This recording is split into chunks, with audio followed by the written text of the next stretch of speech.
C'était un dimanche d'août, lorsque Gabriella, après 20 ans, retourna à la ferme qu'elle avait quittée en larmes à 16 ans. Le soleil était haut, au-dessus de la terre poussiéreuse, impitoyable comme toujours, mais elle n'était plus la même. Son pas était calme, son regard clair. Dans sa main, elle ne portait plus une vieille valise, mais une simple mallette en cuir. À l'intérieur se trouvait un chèque dont la valeur dépassait tout ce que cet endroit avait jamais vu. Devant elle se tenait Severino, l'homme qui avait autrefois marqué son enfance, maintenant brisé, plus âgé, la tête baissée. Les épaules, autrefois dures et inflexibles, semblaient étroites. Quand il murmura son nom, sa voix trembla. Gabriella le regarda sans hâte, sans triomphe. Sur son visage, il n'y avait pas de sourire de vengeance, mais une distance silencieuse qui pesait plus lourd que toute accusation. La vue de la ferme la ramena à un autre mois d'août, 20 ans auparavant. À l'époque, elle avait 16 ans, mince, pieds nus dans la cour, pendant qu'elle étendait le linge. Des cris s'échappèrent de la maison, comme si souvent. Mais ce jour-là, il sonnait différemment, plus aigu, définitif. La voix de Severino fendit la chaleur comme un couteau. Il dit qu'elle n'était pas son enfant. Jamais, et ne le serait jamais. Gabriella s'était arrêtée, laissant le tissu glisser de ses mains. Elle connaissait ces mots, elle avait grandi avec eux, mais jamais ils n'avaient été prononcés si fort, si ouvertement. Sa mère Anna essaya d'apaiser, demanda le calme, demanda la pitié. Mais Severino voulait qu'elle l'entende. Il voulait que la vérité, comme il l'appelait, soit enfin prononcée. Quand il l'appela dans le petit salon, Gabriella sentit son cœur battre contre ses côtes. Anna se tenait en pleurs contre le mur, incapable de regarder sa fille. Severino expliqua d'une voix froide pourquoi il n'avait jamais pu l'aimer, qu'elle ne portait pas son sang, qu'il avait été trompé. Gabriella chercha le regard de sa mère, chercha un non, un démenti. Mais Anna se tut, et ce silence était plus fort que n'importe quel cri. À ce moment-là, Gabriella ne perdit pas seulement un père. Elle perdit sa maison, sa certitude, sa place dans le monde.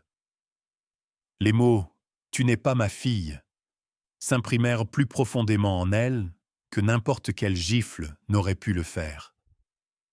Elle ne savait pas encore que cette phrase allait détruire sa vie et en même temps poser la première pierre de quelque chose de complètement nouveau.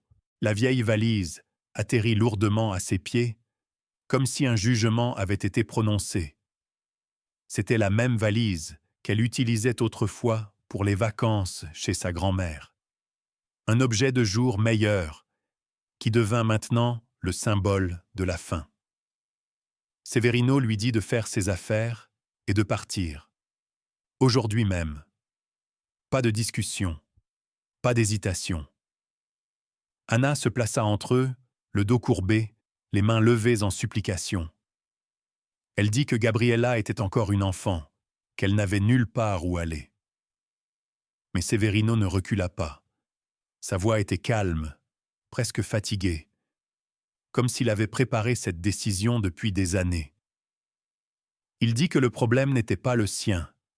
Il avait payé assez longtemps pour une erreur qui n'était pas la sienne. Gabriella sentit quelque chose se défaire en elle. Elle regarda sa mère, cherchant une dernière fois le salut. Anna baissa les yeux. Dans ce petit moment, à peine perceptible, Gabriella comprit que rien ne resterait comme avant, que personne ne l'arrêterait, qu'elle était seule. D'une main tremblante, elle plaça ses quelques vêtements dans la valise. Chaque pièce pliée ressemblait à un adieu. Dehors, des voisins s'étaient rassemblés, attirés par les voix. Rien ne restait caché dans le village. Quand Gabriella se dirigea vers la porte, Severino la suivit jusqu'au portail. Et là, devant tout le monde, il prononça la phrase qui allait lui rester en tête pendant des années. Elle n'était pas sa fille. Jamais. Et ne le serait jamais. Personne ne dit rien. Aucun voisin ne contredit. Gabriella partit, descendant le chemin poussiéreux, la valise lourde à la main. Elle ne pleura pas à haute voix. Les larmes coulaient silencieusement, se mêlant à la poussière et à la honte. Chaque pas l'éloignait de l'endroit qu'elle appelait sa maison et de l'enfance qui s'achevait à cet instant. Elle ne savait pas où elle irait, seulement qu'elle ne devait pas regarder en arrière. Derrière elle restait une maison pleine de culpabilité et de silence. Devant elle s'étendait une route vide et impitoyable. Et quelque part, au fond d'elle, une pensée silencieuse commença à se former, à peine audible, mais assez forte pour la faire avancer. Qu'elle devait survivre, à tout prix. La colère que Severino déchargea ce jour-là n'était pas nouvelle. Elle était ancienne, avait grandi pendant de nombreuses années, nourrie par un secret qui avait pris naissance bien avant la naissance de Gabriella. À l'époque, en 1987, Anna avait été jeune, pleine d'espoir. Elle avait travaillé au marché et rêvé d'une autre vie. Roberto Montero avait incarné cette vie. Éduqué, aimable, issu d'une famille aisée. Avec lui, Anna avait cru pouvoir échapper à l'étroitesse et à la pauvreté.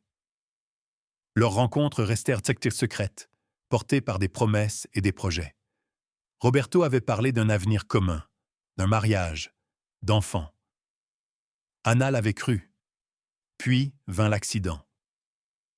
Une nuit pluvieuse, un virage sur la route de campagne, une fin abrupte. Quand Anna apprit que Roberto était mort, non seulement son monde s'effondra. Quelques semaines plus tard, elle découvrit qu'elle était enceinte. Dans son désespoir, elle se tourna vers Severino. Il l'avait toujours désirée, avait attendu patiemment. Quand Anna lui dit la vérité, il l'écouta en silence. Il lui offrit la sécurité, un mariage, un nom pour l'enfant. Il promit de reconnaître le bébé comme le sien. Anna accepta. Par peur, par gratitude, par désir de survivre. Mais Severino portait en lui un doute depuis le début. Et un jour, il trouva les lettres, cachées dans une petite boîte, des mots pleins d'amour, pleins de projets d'avenir, écrits par un homme qui n'était pas lui. Dans ces lignes, Severino réalisa qu'Anna ne l'avait jamais aimé, que l'enfant qui allait naître serait une preuve constante de cette vérité. Cette nuit-là, il brûla les lettres dans le foyer. Pendant que le papier se réduisait en cendres, il prit une décision silencieuse. Il resterait, il pourvoirait. Mais il ne pourrait pas aimer cet enfant. Pas vraiment. À partir de ce moment, Gabriella grandit dans une maison où elle était tolérée, mais jamais acceptée. Elle sentait la froideur sans en connaître l'origine. Et Severino vivait avec une amertume qui le rongeait lentement de l'intérieur. Le jour où il la répudia ne fut pas le début de sa cruauté. Ce fut seulement le moment où elle ne resta plus cachée. La nuit tombait sur la ville, alors que Gabriella marchait encore dans les rues, la valise à la main. Ses pieds lui faisaient mal, mais la douleur dans sa poitrine était plus grande. Elle s'assit finalement sous l'auvent d'un commerce fermé, tira ses genoux vers elle et essaya de se rendre invisible. Pour la première fois de sa vie, elle n'avait pas de but, pas d'endroit où elle appartenait. La faim vint rapidement. Le lendemain matin, elle frappa aux portes, demandant du travail, n'importe quoi. Partout la même réponse. Trop jeune. Pas d'expérience. Revenez plus tard. Chaque phrase lui retirait un peu plus de courage. Elle apprit à manger lentement quand quelqu'un lui tendait un vieux petit pain. Elle apprit à être silencieuse pour ne pas se faire remarquer. Et elle apprit que le monde extérieur était plus dur que tout ce qu'elle avait jamais vécu chez elle. Par une nuit particulièrement froide, elle leva les yeux vers le ciel. Les étoiles scintillaient indifféremment au-dessus d'elle. Pour la première fois, elle pria seule, sans guide, sans connaître de mots par cœur. Elle ne demanda pas une vie meilleure, seulement la force pour le lendemain. Cette douce prière était tout ce qu'il lui restait. Le matin, elle trouva un sandwich et une bouteille d'eau à côté de sa valise. À côté se trouvait une petite note avec quelques mots simples de bénédiction. Gabriela s'assit par terre et pleura, non par désespoir, mais par soulagement. Quelqu'un l'avait vue. Quelqu'un avait décidé qu'elle méritait de ne pas mourir de faim. Les jours suivants, ce petit miracle se répéta. De la nourriture, parfois une couverture. Elle ne vit jamais qui la portait. Mais cette compassion invisible la maintenait. Cela lui donna assez d'espoir pour continuer à chercher, à avancer. Après des semaines, elle trouva finalement du travail dans un petit snack. Le salaire était modeste, mais il signifiait un lit, une douche, un peu de dignité. Gabriela ne savait pas encore que la main qui l'avait aidée appartenait à une femme dont la propre vie était indissociablement liée à son passé. Mais à ce stade, il lui suffisait de savoir que la bonté existait et que malgré tout, elle vivait encore. Ce n'est qu'après quelques semaines que Gabriela vit le visage de la femme qui l'avait aidée discrètement chaque matin.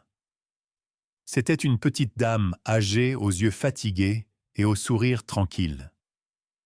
Elle se tenait devant le snack alors que Gabriela fermait.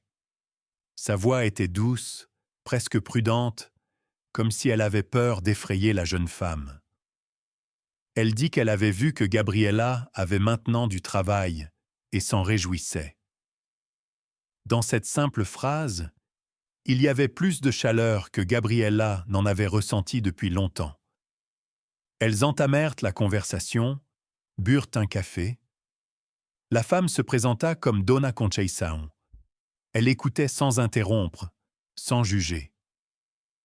Quand Gabriela prononça son nom et parla de sa mère, le regard de la vieille femme changea. Une hésitation à peine visible, une respiration de trop. Dona Conceição demanda des détails. Le nom de la mère, l'origine, et puis elle se tut longtemps. Finalement, elle demanda à Gabriela de l'accompagner chez elle. Dans la petite maison soignée, elle sortit une vieille boîte. Ses mains tremblaient en l'ouvrant. Dedans se trouvait un journal intime, usé, soigneusement conservé. Elle raconta l'histoire de Roberto Monteiro, d'un jeune homme qu'elle avait élevé, qu'elle avait aimé comme un fils, de ses rêves, de ses projets, et des pages qu'il avait écrites sur une jeune femme nommée Anna. Gabriela écoutait, tandis que quelque chose se contractait en elle. Quand elle lut ce que Roberto avait écrit sur une fille, sur un nom qu'il aimait, elle perdit pied. Son nom y était, écrit par un homme qu'elle n'avait jamais connu. À ce moment-là, quelque chose s'ouvrit en elle, qui avait été longtemps scellé. Douleur et réconfort à la fois. La certitude qu'elle n'existait pas par hasard, que quelqu'un l'avait attendue. Dona Conceição la regarda et dit doucement que la vérité avait longtemps été silencieuse, mais n'avait jamais disparu. Gabriela ne pleura pas à l'autre tir da carta haute voix. Elle tenait le journal comme si c'était quelque chose de fragile, quelque chose qui lui donnait soudain une origine, et avec elle, une nouvelle responsabilité. Le lendemain, elles partirent ensemble. Gabriela était assise en silence à côté de Dona Conceição, tandis que le paysage défilait par la fenêtre. À chaque kilomètre, elle s'éloignait de la vie qu'elle connaissait et se rapprochait d'une vérité qui à la fois l'effrayait et lui promettait un soutien. Quand elles arrivèrent à la grande maison de la famille Monteiro, elle hésita. L'endroit semblait étrange, trop grand pour quelqu'un qui avait appris à se faire petit. La porte s'ouvrit avant même qu'elle puisse le frapper. Un homme âgé sortit et s'arrêta brusquement en voyant Gabriella. Dans son regard, il n'y avait aucun doute, seulement de la reconnaissance. Il ne dit rien, mais ses yeux se remplirent lentement de larmes. Quelques minutes plus tard apparut sa femme, s'appuyant sur une canne, marquée par la maladie, mais avec un regard qui s'accrocha immédiatement à Gabriella, comme si elle retrouvait quelque chose de perdu.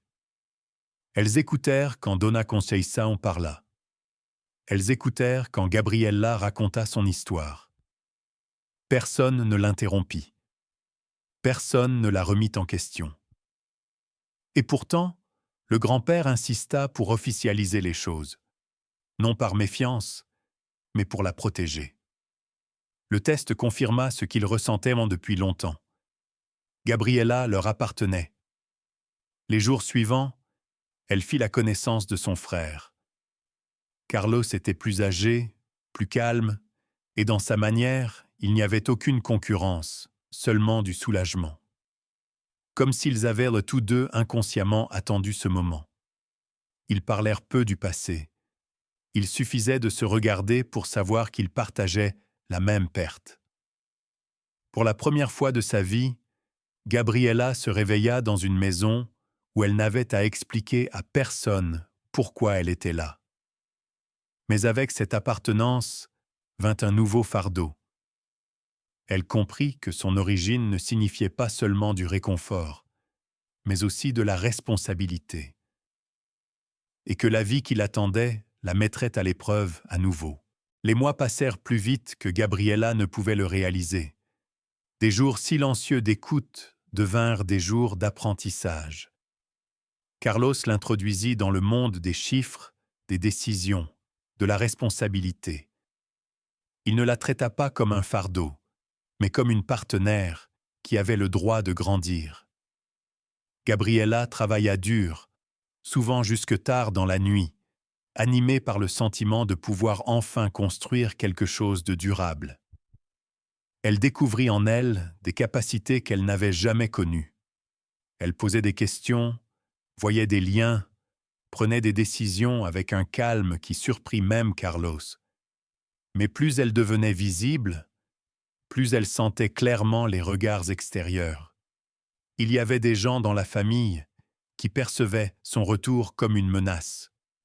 Pour eux, Gabriella n'était pas la petite fille perdue, mais un danger pour la propriété et l'influence. Pendant ce temps, Severino atteignait la fin de ses forces. La sécheresse avait détruit ses champs, les dettes augmentaient, l'espoir s'évanouissait. Pour la première fois de sa vie, il fut contraint de demander de l'aide. Quand il entendit que la famille Monteiro achetait des terres, il n'eut pas le choix. Il demanda un rendez-vous, sans savoir à qui il ferait face. Quand Gabriella vit le nom sur la liste, elle sentit son estomac se nouer. Le passé se dressait soudainement devant elle. Carlos demanda si elle le connaissait. Elle se contenta de hocher la tête. Cette nuit-là, elle dormit à peine. Des souvenirs revinrent, sans être sollicités, douloureux. Mais elle savait qu'elle ne pouvait pas éviter ce moment. Pas si elle voulait vraiment être libre.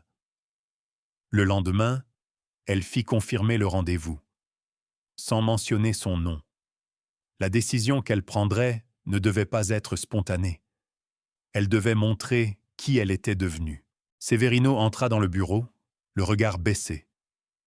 À côté de lui se tenait Anna, vieillie, plus mince, avec une expression que Gabriella reconnut immédiatement.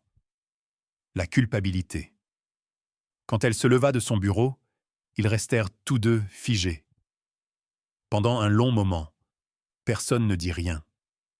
Les années entre eux planaient invisibles dans la pièce. Puis Anna murmura son nom. Gabriella répondit calmement, sans reproche, sans chaleur. Elle écouta pendant qu'ils expliquaient pourquoi ils étaient revenus. Les dettes, la sécheresse, l'expropriation menaçante. Severino prononça finalement le mot qui lui était le plus difficile. Pardon. Gabriella le laissa finir. Elle pensa à la jeune fille avec la valise sur le chemin poussiéreux, aux nuits sans abri, aux années de froid. Et elle sentit que la vengeance ne lui rendrait rien. Elle nomma son prix. Un prix qui effacerait les dettes et leur permettrait de rester. Non par pitié, mais par décision. Elle dit qu'elle ne pouvait pas effacer le passé, mais qu'elle n'avait plus à être déterminée par lui. Severino baissa la tête. Anna pleura. Gabriella lui tendit la main, non pas comme une fille, mais comme un être humain. 20 ans plus tard, Gabriella se tenait de nouveau sur cette terre. Mais la ferme en ruine était devenue un endroit où les jeunes trouvaient protection et éducation. Elle vit Severino, maintenant vieux, mais calme, et Anna, qui aidait des enfants qui avaient été aussi perdus que sa propre fille. Gabriella savait que son chemin n'avait pas consisté à devenir riche, mais à trouver un sens. Au coucher du soleil, elle pensa à tout ce qu'elle avait perdu et à ce qui en était né. Elle avait appris que le pardon n'est pas un cadeau aux autres, mais un acte de libération de soi. Et que de la blessure la plus profonde peut naître quelque chose de plus grand que la douleur.